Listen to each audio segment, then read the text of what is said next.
I am Claire Membiella, the library law consultant for the Library of Michigan, but most of you probably know that.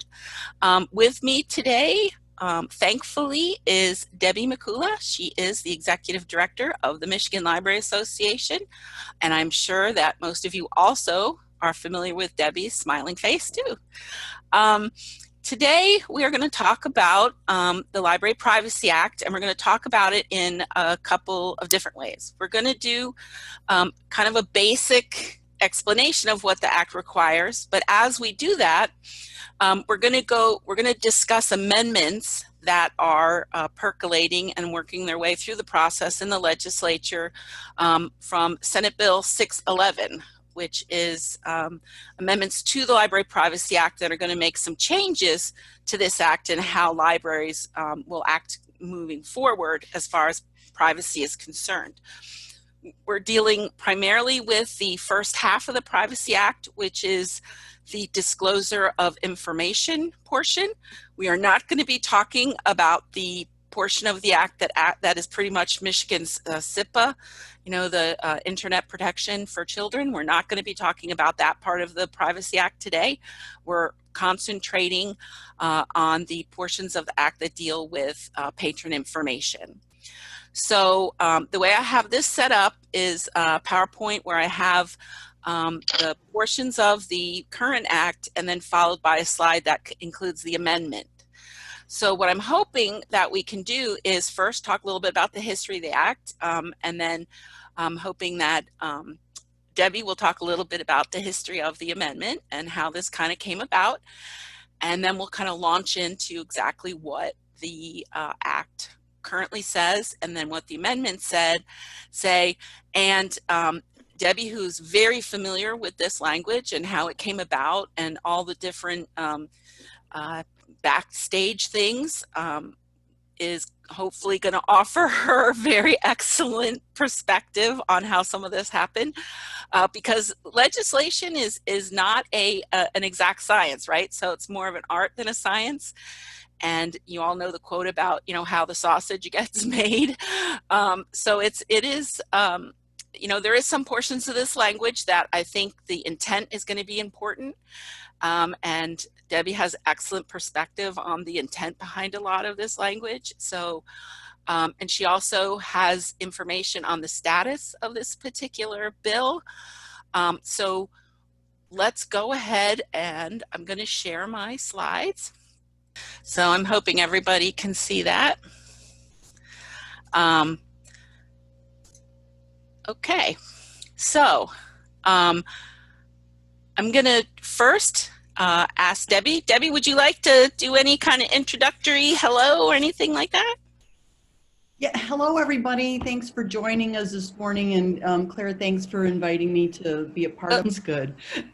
So, I just want to say thanks for Claire for inviting me to this. This has been an arduous process and a long process, but I think it's coming to fruition quickly, and I'm excited to at least give you a little bit of history on where it came from and where it's now headed. So I'm not sure if that's kind of where we're at, but MLA's work is about advocacy and about professional development, and we're really taking this to the kind of the next place at this point. So, but I let Claire go back through and give the kind of the history of the act, and then I'll let her tell me when I'm next to talk. So. Okay. So it always helps when I look at legislation, it helps to have a context of when you're trying to understand legislation. There's many things that go into like what they call statutory construction, which is how judges look at legislation and try to figure out what the correct interpretation is. And one of those is to kind of have some perspective, an idea of what was, what the purpose of the law is, what was going on at the time.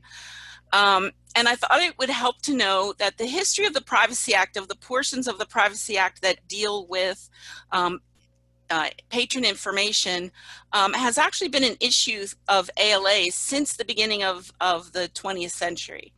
And particularly you see in archives and in old writings of ALA, you see it in like the 20s and the 30s, where they start talking about things like reference questions and interactions and discussions between reference librarians and patrons should be kept confidential. And that was, so you see that's kind of the beginning of this idea that what people are looking at and people are reading is private. Then more in the 60s and 70s, you saw a lot of use of library records by law enforcement. And, that probably had always been going on here and there, but this was kind of a more organized nationwide effort where you saw lots of law enforcement trying to use library records and what people were reading as a way to solve everything from some thefts to higher crimes like what they called terrorism, bomb making, anti-Vietnam War effort. It became part of the Cold War. People who were maybe reading what was considered to be subversive.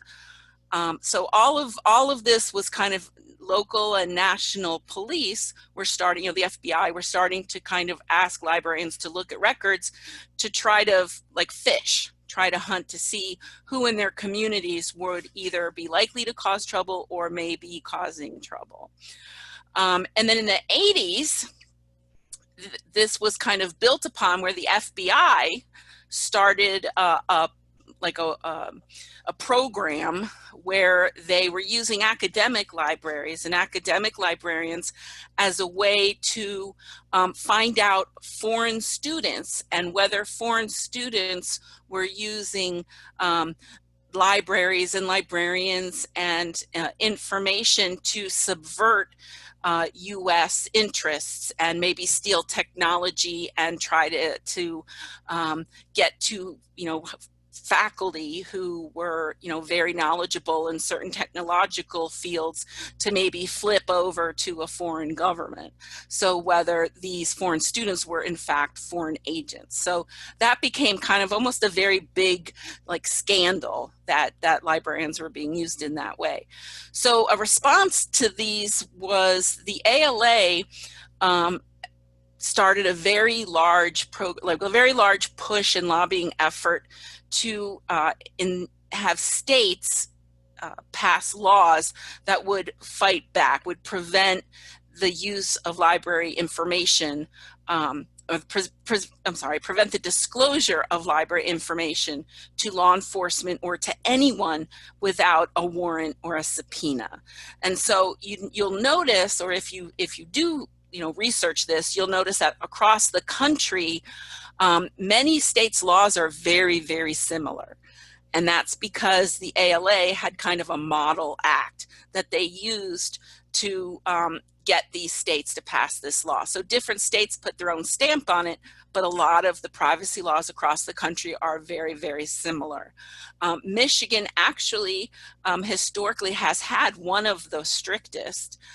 Over the years, different states have kind of relaxed some of their requirements, but Michigan has always been pretty firm in what they permitted to be disclosed from libraries.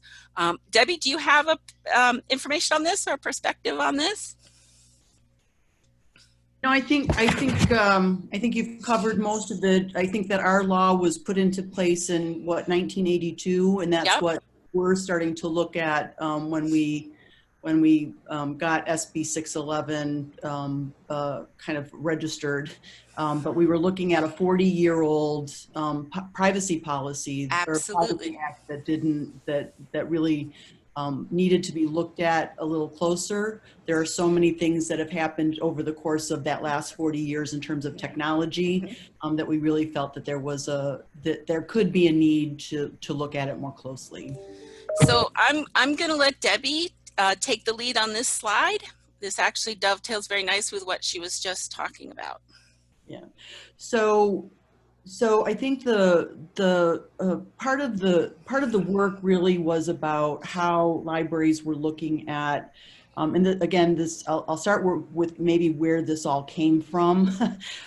We had a librarian that was concerned about crime in their library. So things were being stolen. There was a very so we were really looking at, you know, something that was, again, a 40-year-old act that had been put into place that didn't really take into some of the considerations that over the years had that needed. So what ended up happening was one of our senators had a conversation with that librarian, and last October, end of October, really without MLA's input or MLA's knowledge, put the Senate Bill 611 into its form and began a conversation. So MLA really stepped up to the plate, I think, at that moment in time, but it was really about crime, and really about how that inability to report a crime, just general crime. So whether it was someone punching somebody, or somebody stealing a book off the shelf, or somebody stealing a whole, $200,000 of CDs and audio content.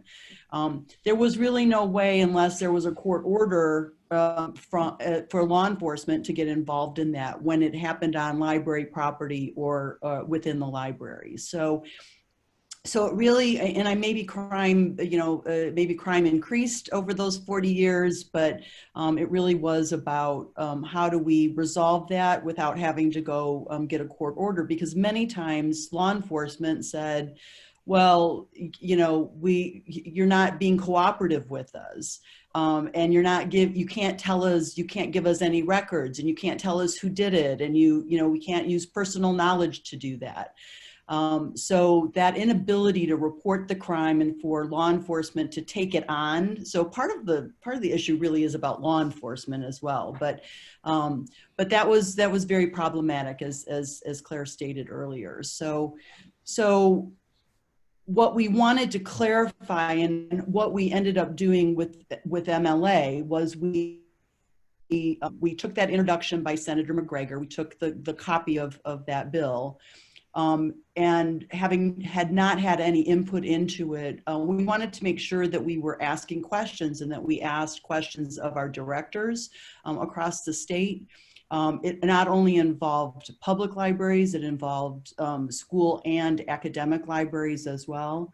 But we did a survey of directors, and we got a lot of input about, is this something that you want us to open? Is this something that you want us to comment on? Is it okay as it is? And we got a lot of direction from our directors. And then we got a very small subgroup together, and Claire was one of those individuals, and Saranac was on that committee. We had a couple that were kind of on the negative side, and a couple that were on the positive side, and so we molded and shaped a lot of those responses.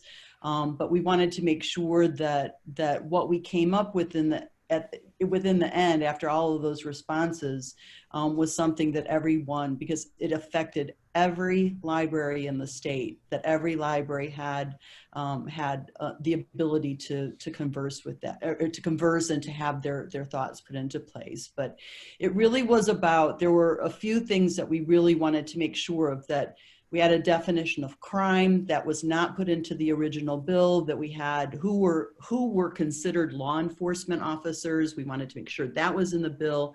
There's a lot of cleaning up of language. What's an agent? Claire probably knows all of these things, but we didn't have a clear definition.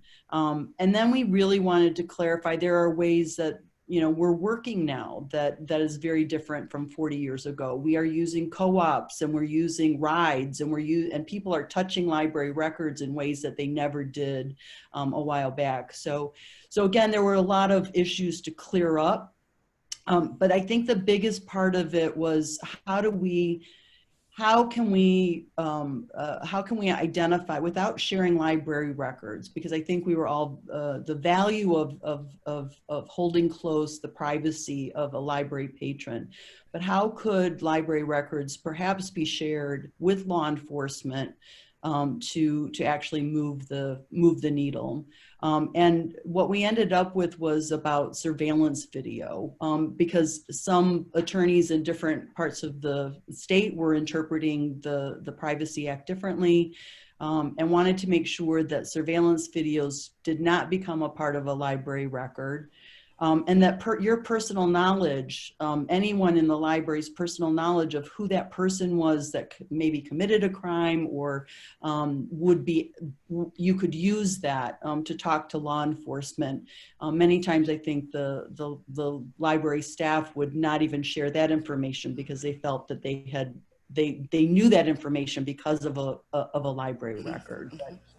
So there were a number of pretty clear things that we wanted to amend and make sure that it was a clear cut in terms of what what we were sharing. So we enabled a lot of, again, small groups, big survey. ALA became involved in our conversation in terms of giving us advice about what other states were doing. In January, the MLA board actually voted on the amendments, and we can talk about those, a number of the amendments later. And in early March, we went forward at the Senate Judiciary Committee, and then COVID hit. So maybe the rest of the story is to be told in just a few minutes. And I wanted to make a point too, where some people, as Debbie said, I was in a lot of these meetings, and some people get this is a very touchy subject to librarians, but I think it's important to note that I'm a research geek. I've always loved to research. That's part of the reason why I do what I do. And I did research a lot of this, and I found that there are bills that or there's bills that were introduced years and years and years ago that never went anywhere, or discussions that were made kind of behind the scenes with legislators about doing some of the very things that were done here, and never got off the ground. And a lot of those discussions had to do with crime. And I'm talking about discussions in the 90s, discussions in the early 2000s by Michigan librarians and who were trying to get something like this done. So a lot of this is not, I'm sure it's not going to be a surprise to you. It's not anything that's radical. So the existing Privacy Act is from 1982, and the main purposes of this act is to protect the confidentiality of library records and patron information. And the second half of it has to do with internet access by unaccompanied minors. So as I said, we're not really going to go into that part. And so, as I mentioned, part of being able to deal with the Library Privacy Act is it's really important to understand this act. And as you all know, this is not the easiest act to delve through. It's pretty vague. But if you don't understand it, it becomes very difficult to do other things, like we talked about ILL, deal with some vendors and contracts, and deal with things like FOIA requests, because the library privacy can include all sorts of things in the library. So it's kind of a good idea to really kind of know this act inside and out. I want to just add. Go ahead. Just add something. I think that was the main gist, and Claire just said it, but I'll reiterate it because it was a very large protection of what was already in this bill, and we didn't want to screw that up.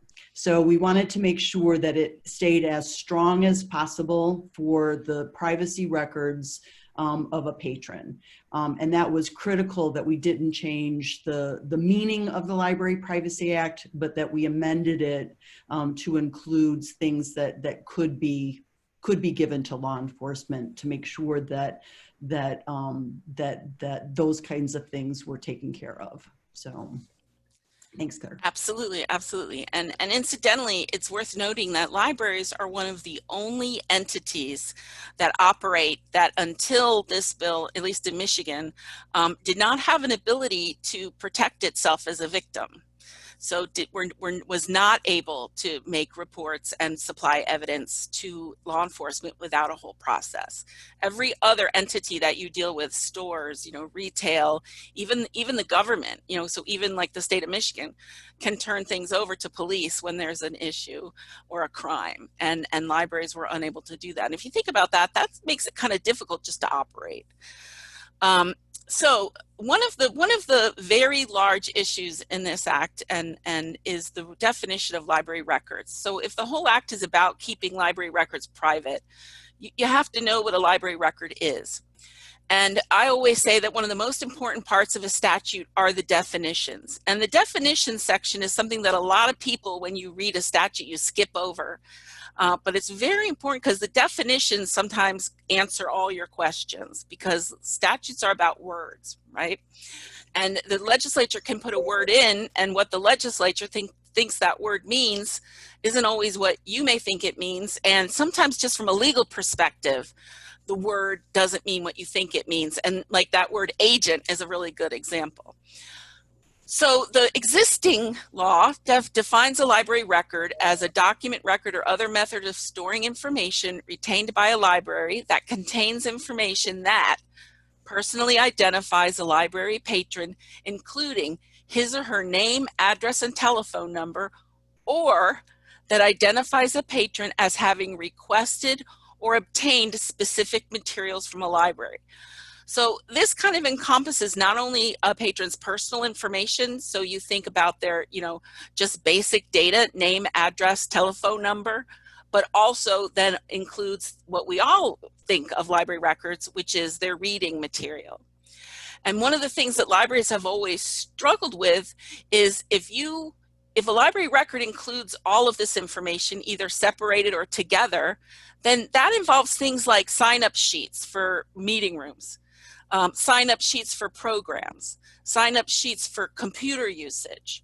So anything, where a patron may sign their name to it that identifies them as having, using the library could potentially be a library record.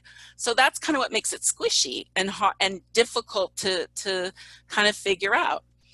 And that's one of the things with the surveillance video is there's some attorneys who feel that surveillance video shows a person's face. So that's identifying a library patron. There's other attorneys who don't see it that way. And since the language is not really clear, there's an argument to be made for both sides. So both of those arguments are legitimate. So where does that put a library?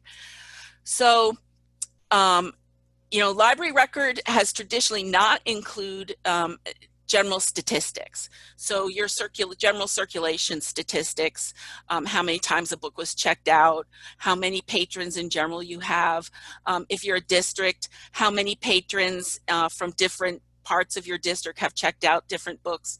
All of those kinds of information, the kind of information you give in the annual public library report here for state aid, that's perfectly fine to give away or to use because someone's name is not attached to it. So, and this is the amendment, and I realize that this may be a little hard to read. It was very difficult to get the text off the PDF of the amendment. So the amendment uses a lot of the same language. Library record means a document, record, or other method of storing information retained by a library that contains information that personally identifies a library patron, including the patron's name, address, telephone number, or that identifies a person as having requested or obtained specific materials from a library. Library record does not include. So this definition, instead of telling you A, B, C, D are all library records, it's telling you, okay, here are the things that are excluded from this. Non-identifying material that may be retained for purposes of studying or evaluating the circulation of library materials in general. Okay, that's kind of your statistics and your jaded. Recorded video surveillance, images made solely for security purposes that do not include images of any activity or any other document or document or record that identifies a person as having requested or lawfully obtained specific services, materials, or information resources from a library. So in other words, your recorded video surveillance, you know, and the ability to have surveillance is also a privacy question, but that's been established. Libraries can have video surveillance. So if you have an image of someone, say, outside your library stealing a bike, and that video doesn't show anything that, you know, they're reading a book, or it's not showing a computer screen with anybody's record on it, then that's perfectly fine to give to law enforcement. If it's inside the library and it's recording some kind of altercation between two patrons, or maybe you have, you know, teenagers who are creating problems, as long as it's not showing, you know, patron sitting there, you know, you can't identify what the patron is researching, or you can't identify the books that they're reading, or you can't identify, again, something on a computer screen, then you can hand that over to law enforcement. And that's, you know, that's really important, because that's a lot of where this crime issue comes from. Isn't that correct, Debbie? Would you like to add to that? Yeah, I think that a lot of our conversation over the course of the last few months have been about this whole video surveillance. What can I give them? What do I have to do? And I think that library staff are going to have to be very cognizant of looking at video and not erasing, but focusing in on just certain portions of the part of the video that you can share with law enforcement. So there is work. You can't just hand over the tape. You have to really clue it in and get it down to its very narrowest portion, so that others aren't compromised, and that patron that you are actually handing over to law enforcement is not compromised in any way. So you have work to do. There is video editing that will probably have to happen in all of this. And, you know, some libraries don't even have video surveillance at this point. So this law, I think this act, if it does become law, is going to be very important for libraries to be able to, you know, to upgrade their systems to be inclusive of that if this becomes an issue. But I know that many libraries don't have video surveillance, and I think that that's one of the things that this act is going to, you know, maybe in the next 30 or 40 years, again, will probably, it'll be something that all libraries need to absolutely consider if you have, you know, if there are issues happening. But you're going to have to do film editing before anything is handed over to law enforcement, to make sure that what you're handing them does not identify materials or anything like that before you hand it over. And I'm sure, just like any new law, this is one of these things that'll kind of probably evolve as things go on too. So here's the prohibition on disclosure. Okay, so first we learned what is it that you can't disclose, and now this is the part that says you can't disclose it. So the Library Privacy Act, this is the current law, prohibits a library or library employee agents from disclosing a library record, as they define library record, without the written consent of the person who is liable for the return of the material identified in the library record. So that last sentence, the person who is liable for the return of the material, that came from an amendment in the 90s that was designed to give, there was this big brouhaha over the idea that parents couldn't see their children's record under this law. So this amendment was designed to permit parents access to children's, their minors act, or library record. So pretty much it's, if you're the one responsible for paying the fine and paying the replacement of books that are not returned, then you're the person who has the ownership over the record. And so that also has created a lot of ambiguity. So what if you're a guardian? What if you're a caregiver for somebody? What if you're a non-custodial parent? So this, you know, this has created some issues. But this particular section also talks about written consent, and the law gives parents, or I'm sorry, gives libraries permission to create what that written consent is.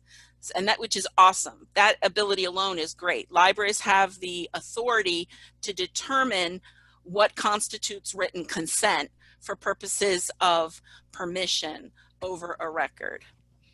So that means that, you know, as many of you know, you can on your library cards, you know, have, when you have a library card application, you can put a note on there saying, is there anybody else you would like to have access to this?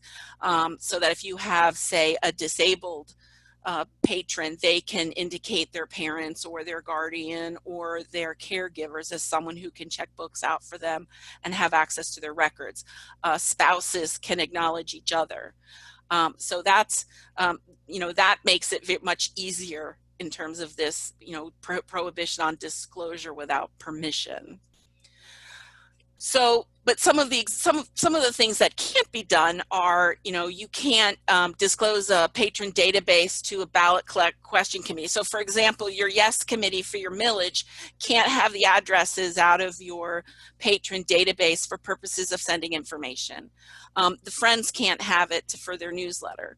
Of course, you can't disclose any information to a police officer. This is the old law, without a warrant, but you can use the database to conduct library business, such as email notices for overdue fines, or it was always understood that you could go to a collection agency because they were considered an agent. But again, that was kind of tenuous.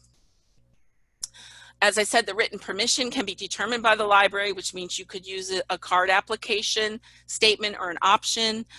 You could use a separate form to add authorized users. And again, libraries that deal with some group homes and some like you know, elderly, like nursing homes that interact with them and have outreach to them, this becomes very helpful because that means that caregivers can check books out and return them for patrons.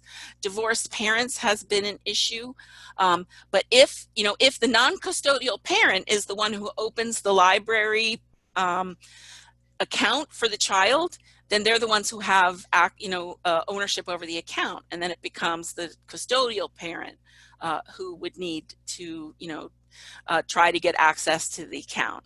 So it can become very interesting, this idea of the written permission. So the only way to get around that right now is the exception to written consent is court order. So with court orders, we come to, you know, you have formal requests, you have informal requests. So an informal law enforcement request would be a police officer showing up at the library saying, can I have this? And most of the time right now, we'd have to say no before, you know, these amendments go into effect. A formal law enforcement request is broken into two parts. You can have a warrant and you can have a subpoena. So a search warrant is something that, you know, a crime is committed, a police officer wants to get evidence, a police officer has to go to a judge or the district attorney and request a warrant. It is not a particularly difficult procedure. If it's legitimate, it should be pretty straightforward to get, but it is an extra step, and it is something that traditionally we're finding that some law enforcement either feel they're unable to do or don't want to do. And that has caused some issues with some libraries with regards to crime. Some geographic areas in Michigan claim they're just, law enforcement's too busy. The benefit of a search warrant is that it's immediately to police, is that it's immediately executable. That means that, you know, once they get a search warrant and they come back to the library, they can hand it and say, okay, we want to execute this. And that means everybody has to stop what they're doing and let the police execute the warrant. With search warrants, you're going to want to read them, and you're going to want to only give the police exactly what the search warrant says and no more. Hopefully all the libraries have policies and procedures for what to do if a search warrant is presented at the library, because there's definitely some best practices as far as contacting your attorney. A subpoena, on the other hand, is usually related to a litigation that's ongoing, and it's usually something where within a case, the attorneys and the judge decide that there's some additional information they want, or they need more, could be more proof or more evidence, and they say, or they want to dig into something a little deeper, so they issue a subpoena. So a subpoena is like coming from the judge involved in a litigation, and it's similar to a warrant in terms of it says we want this document, or we want this, and this, but it's not immediately executable. They bring it to the library, or it's sent to the library, and then the library has time to review it and possibly fight it. And again, that's something you would want to make sure that your attorney is involved in if you get a subpoena.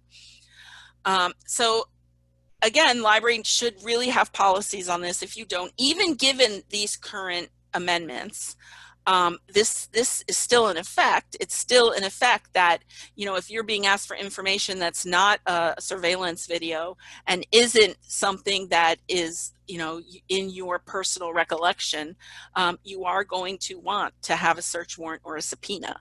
So this is still part of the amendments, and it is definitely part of the current act. If you don't have a policy on how to handle warrants or subpoenas, I strongly recommend that you consult your library attorney and you come up with one. Debbie, do you have anything to add to that? No, I'm just shaking my head over here, Claire. Okay. You covered all of it. That's again, I think that I'll reiterate that what Claire said is this is still in effect. Those two items in terms of how a police officer can come and ask for information from you is still in effect within the library policy as it's amended. So, or as the substitute has been introduced.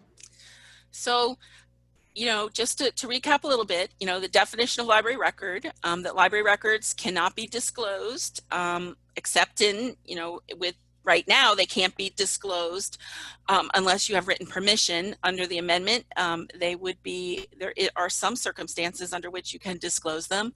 And that is where we are now. So a library or an employee or an agent of a library may disclose library records without a court order on the written consent described in section 2. So what that means is what we just talked about, that written consent language, the writing, which the library can determine, under either of the following circumstances. So the library or an employee or agent of the library may report information about the delinquent account of a patron who obtains materials from the library to a collection agency under contract with the library. The idea then is that the library can only give the collection agency the information that is needed to either to collect the fine or recover the materials. They can't give the entire patron record. They can only give just the information needed to get the job done with the collection agency. The library or an employee or agent of the library may disclose library records to another library or library cooperative for purposes of conducting interlibrary loan. The library records must be limited to those required for providing interlibrary loans. So this permits the libraries to share information for purposes of rides, for purposes of shared ILSs, where you have reciprocity, where libraries, I know that there are lots of libraries that, patrons can check books out from multiple locations, even though, they have an account at library A, but library B and C have reciprocal agreements, so they share those records. So this would permit that. Which is also something that has always been very ambiguous in the law, and it's something that's commonly done, but there's been big questions about it. This section does not prohibit an employee or agent of a library from providing a sworn statement or testimony to a law enforcement officer based solely on the personal knowledge of the employee or agent of the library regarding a crime alleged to occur at the library. So this simply puts into the law something that has been debated back and forth and hard to explain, is this idea that if you have personal knowledge, so if you were a witness to something that happened in the library, or you know the patrons in the library. They're regular patrons and you've known them for a long time. You don't have to go to the system and look them up. You know who they are. And you have, the police officer, there's a crime in the library, and the police officer asks you a question. Did you see this man here? Or did this man, do this? And then you, in your personal recollection, can say, yes, I witnessed this. Or, yes, I saw this man here. Or I saw this teenager in here, without being worried that now you're going to be violating the act. Do I have that right, Debbie? Yep, as long as you're not going to that library record in the back room and flowing through it. If you know where someone lives or if you know their name, you can share that information with law enforcement. So, and that has been very, like Claire said, it's been very ambiguous.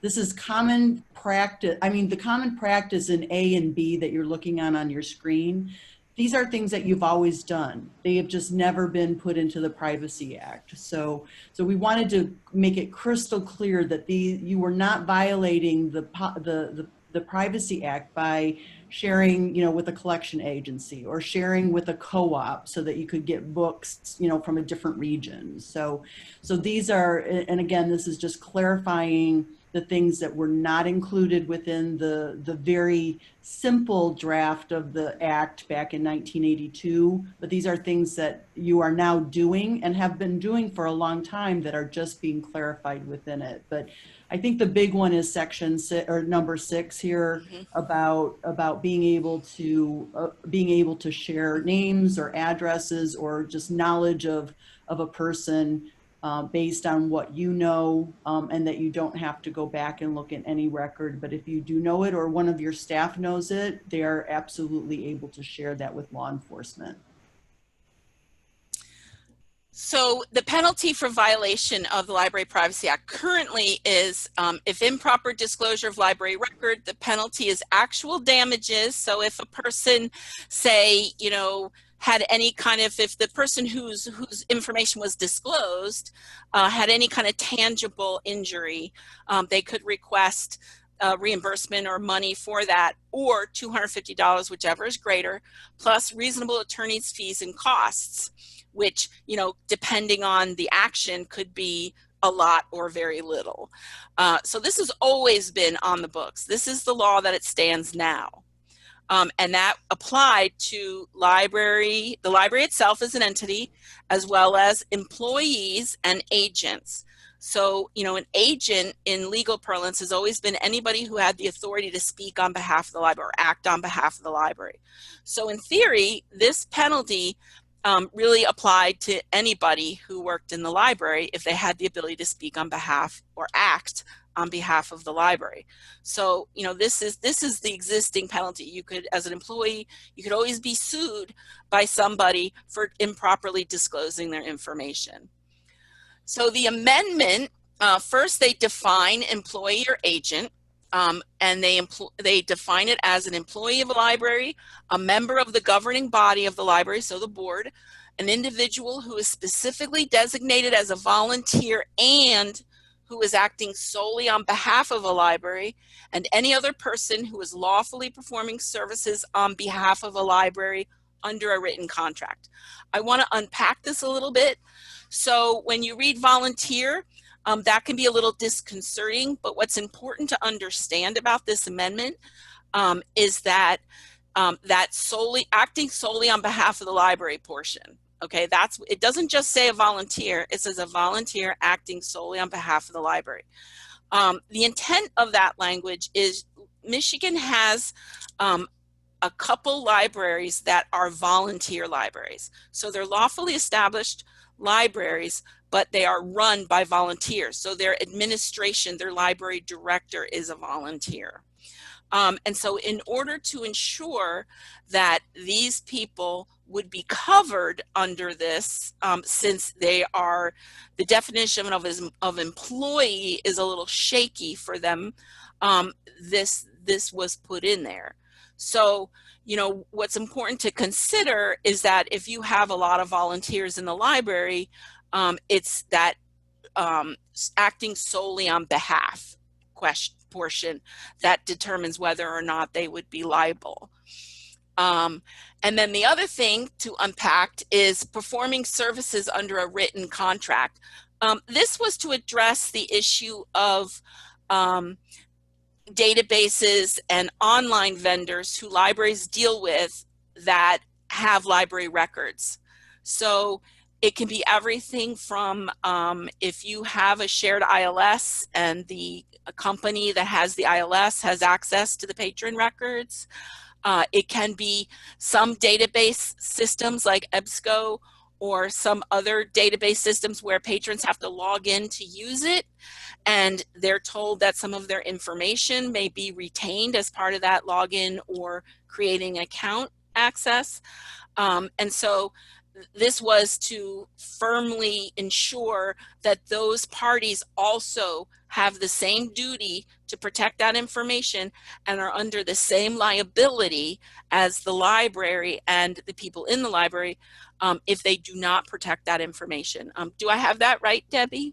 You absolutely do. And I think the only other thing to add within that is that as your contracts are being signed, that you should make sure that you have some, that you've asked your own attorney to help identify and to write up a section in your own contracts that makes sure that they know that they are also following this section in this act. So I think that is a critical piece of, you don't want to be liable if they're not liable. So that third party vendor, which is something that the American Library Association actually helped us identify and put into play because of all of the things that are happening with third party vendors right now.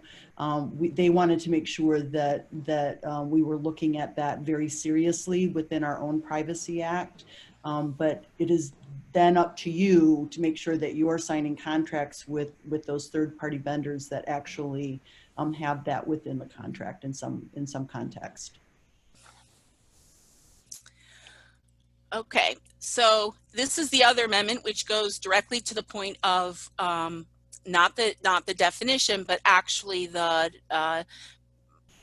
prohibition on disclosure.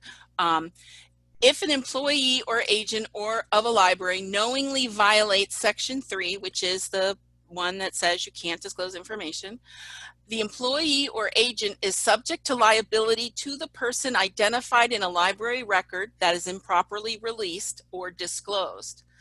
The person identified in the library record may bring a civil action against the employee or agent for actual damages or $250, whichever is greater, reasonable attorney fees, and the cost of bringing the action. A court may also grant equitable relief.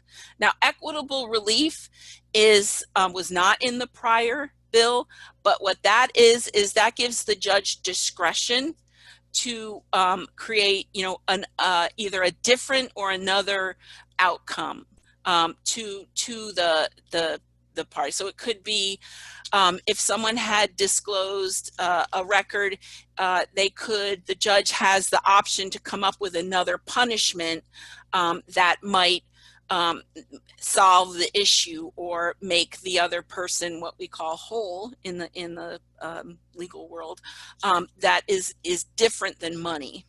So that's kind of what that does. A civil action brought under this section by or on behalf of a person identified in a library record must be brought within 180 days after the date that person first knew or had reason to know. And so what that says is that, so there are limits to this. First of all, and there's a section that is not here that I thought that I had put in there. Oh yeah, it's underneath. It's this section 4 part. That's what it is. So this section actually bleeds into the next slide. So first they give you the definition to employee or agent, and then it essentially tells you, and as you can see, the non-bolded parts are the parts of the act that were the original parts. So the first section here, section 4, says that the library can be sued. The next one says that an individual employee or agent can be sued. So in theory, someone who is harmed by the disclosure of a record can sue the library and possibly also the individual person who released the record. But one of the things to consider here that is not in the current language, which kind of eases things a little bit, is this word knowingly. So the employee is not liable if it's a mistake, right? So if it's an honest mistake, and the person didn't knowingly violate, didn't knowingly release the record. So the way that an employee or an agent becomes personally liable really has to do with someone knowingly doing the wrong thing, giving someone information when they know they're not supposed to, either because they make a judgment call or for some other reason. So that word knowingly is very important. So you're not going to be liable because you make an honest mistake. Depending on the facts and the circumstances of the mistake, the library may be liable, but the employee most likely is not going to be liable for making an honest mistake. It's that word knowingly that is the kind of the crux of this.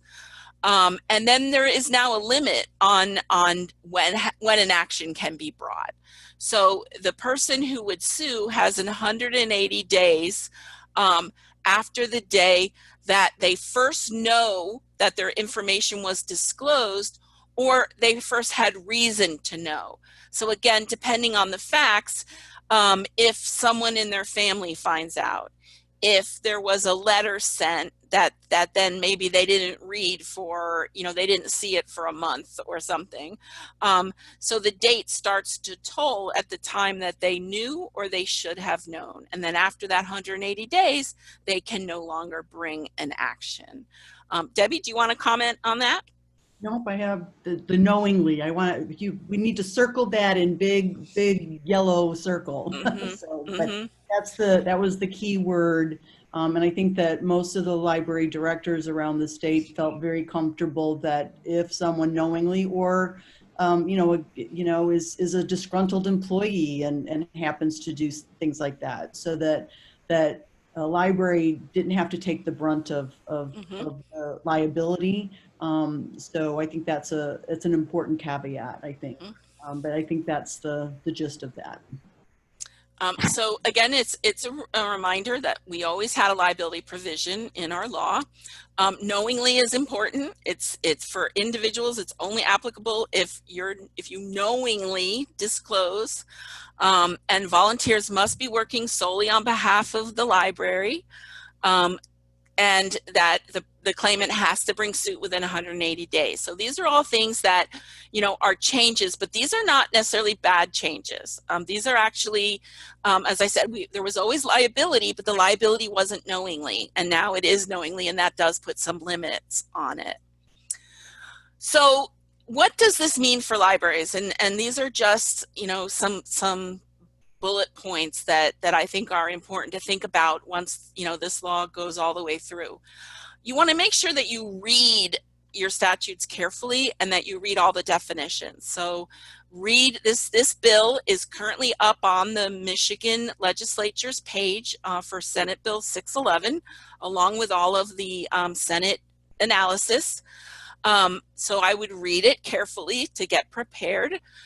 This is going to mean training, right? Because your staff's going to have to know what knowingly is, okay? They're going to have to understand the circumstances under which they can disclose and they can't disclose. And this means everybody who has access to those patron records has to be trained. Not just the people who work at the desk, but every single one of the people in the library who have access to these documents. So that would be like your ILL person, like anybody. And your board too. Make sure your board understands what the ramifications of these changes are. And make sure that as a director, what all of this means. And your friends. If your friends work in your library, if your friends, again, have access to your documentation, if you're a library where your friends actually volunteer in the library, they don't just come in and sell their books and do that, they actually work at the library and have access to patron records, you're going to want to make sure they're trained as well. You're going to want to look at your policies. So you're going to want to see who in your library has access to patron records, and do they really need it, right? Do your library pages who shelve books need to know how to access patron records? Should they be allowed to access patron records? Because again, that makes them liable. So if you have a part-time employee who is a college student, they can potentially be liable here if you leave them at the circ desk. So that means you're going to want to train them, or you're going to want to rethink their access to the records. You're going to want to look at your permissions, right? So what is a writing giving permission in writing in your library? What does that mean in your library? Libraries have the ability to decide what that looks like. Do you have card authorizations where you give people the opportunity to give other people permissions? Do you have authorized, separate authorized person forms for, either people who might need caregivers or guardians or non-custodial parents? Do you have your policies for when and how information is given? How is the information for ILL provided? How do you deal with law enforcement right now? How do you think you'll deal with it under these new amendments, especially things like personal recollection and the surveillance tapes? How are you going to do that? And again, your staff has to be trained on what the parameters are. And for all of this, especially once these amendments become approved, you're going to want to work with your attorney, and it may mean reviewing things that you've had in place for a long time, and things that you've already looked at with your attorney. So you're going to want to, again, like they say, think out of the box a little bit and really be prepared to completely re-look at your whole privacy policy and your whole provision of information policy and how you do it. Because it does become important for numerous reasons. Debbie, do you want to add anything? I think there's going to be further training Absolutely. from Claire and myself and from MLA and Library of Michigan. And not only are we looking to do some training for the libraries, we're also looking to do some training for law enforcement. So, because that is, they're our partner in all of this. And we want to make sure that they understand and that they're not going to overstep their bounds by coming to you and saying, oh yeah, you can do this, because there are certain things that you can't. And we certainly want to make sure that they know that as well. So Claire, I don't know if do you want to go through just kind of the rest of the process? Yep. So, is that another slide? I don't know if that's the next slide. Nope. It's not. When you say process, oh no, I was going to ask you, you mean the bill? And yeah. I want to make comment. I do see the questions in the chat. I don't know if we're going to have time to go through them all, but I definitely will address these and put them on the email that I will be sending out. We will, as Debbie said, have additional training on this. So this is just the very first one. So the law is not in place yet, so you don't need to freak out or get worried right now. We're giving you some advance information. We just wanted the bill has kind of made a milestone in the process, so it looks like it may pass. So we just want to make sure that everybody's aware of what's going on. I'm going to let Debbie now discuss that whole process and the likelihood and timeline of when this might go into effect. Yeah. So I kind of explained that at the very beginning. We have, it was introduced back in late October. By January, the MLA board had worked with Senator McGregor to put the substitute out there. It has gone through, it's now in its third iteration of the substitute bills. So, and that's important to note that there were things that some people agreed with, some people didn't. We took things out. We didn't add too much more into it, but the substitute bill then was first read the day before we all went remote. So on March 12th, it was the first reading at the Senate Judiciary and Safety Committee. it then paused. So it has to go through, I don't know if you all remember how a bill gets passed, how a bill goes through the process, but it goes through one of the legislative houses first, and then it goes to the next, and then it goes to the governor for signature. So kind of generally. So it was then usually a bill will go through 2 readings, and then it'll get read out of committee and then be put into one of the houses. So our second reading, it took 6 months for a second reading to happen. So on September 10th, it was then read again. It was immediately put out of committee, Senate committee, the Senate Judiciary Committee, and it was sent to the Senate floor. So the following week, it was read twice, and a third time it was then approved unanimously, which is a wonderful thing from our bipartisan process. Read and moved to the House. So it'll go now after the election. We're not thinking that this will come to fruition until after the election. It'll go through the House Judiciary Committee to the full House for a vote, and then it'll go to the governor's plate for signature and hopefully approval. So we have to get this through the House before the end of the year. Otherwise, it gets eliminated and we have to start from scratch next year. We have a 2-year window for bills being introduced and being put into law. And this is the end of 2020 is the end of that second year. So we are in the middle of a process, and we hope that it'll keep moving forward at this point in time. But I think we're feeling pretty secure that we have the right substitute information in this bill, and that it'll move through that. We may come back to you and ask you to provide testimony at the House level. It's a little bit of there's a lot more people involved than at the Senate. But right now we're kind of waiting until that gets put onto the committee's plate. But we always are looking for, if anybody wants to support that, take that through your boards.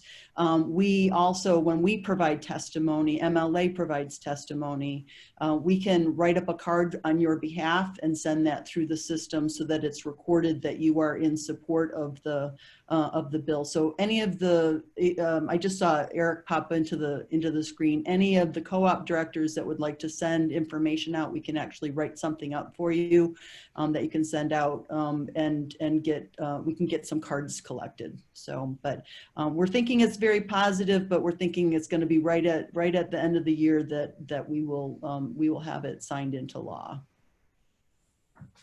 That's okay. Thanks, Debbie. So that's we are only 5 minutes over. That's actually really good for my webinars. So I want to thank Debbie for being willing to join us today and offer her awesome expertise on this. You will be hearing from us more on this as it makes its way through the process. I highly recommend that everyone go to the legislature site and take a look at this, and you can track it so that you can keep an eye on it as it moves through the process. Immediately this afternoon, I will be sending out the survey, the slides, and a link to the recording. And if anyone has any suggestions for further webinars, please don't hesitate to let me know. I do it every month. And I think next month, actually, though, will be my normal date would be in the middle of MLA. So I think that I may postpone my next months because of MLA. So I hope all of you are registered for MLA, and I look forward to talking to you soon. I will answer the questions in the email.